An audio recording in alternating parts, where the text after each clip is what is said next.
ครับสวัสดีครับทุกทางบ้านนะครับก็มีคำถามจากน้องๆทางบ้านถามเด็กว่ายักษ์1 2 1 2 3 46 2น้องได้ยังไงนะครับอันดับแรกตั้งแต่ยักษ์ให้ตัวเองก่อนเมื่อเวลาเราจะมวยจะต้องหาผู้ต่อสู้นะพอได้ยักษ์ปุ๊บได้ยักษ์ขึ้นมือตกนะยักษ์ขึ้นมือขึ้นสูงยักษ์ตาดูจะมวยจะต้องหาผู้ยักษ์ยักษ์ขึ้นให้มือขึ้นติดลูกตาว่าครูเด็กเคยเจอมาแล้วคือยักษ์เริ่มมือร่วงยักษ์เริ่มมือร่วงพอเขาตัดมาแค่เขาสวนโป้งเต็มตาปิดเลยนะวันต้นหนึ่งสองดีนะแล้วออก1 2 3จิ้มจมูก1 2 3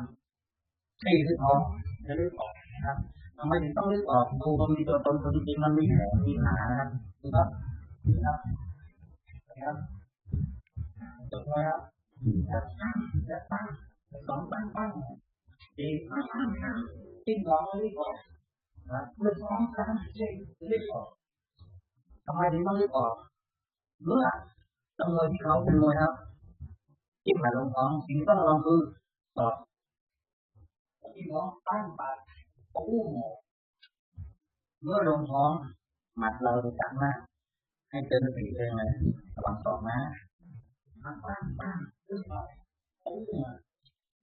วิธีแก้คือไม่จิ้มท้องไม่ได้บอกในการที่จิ้มท้อง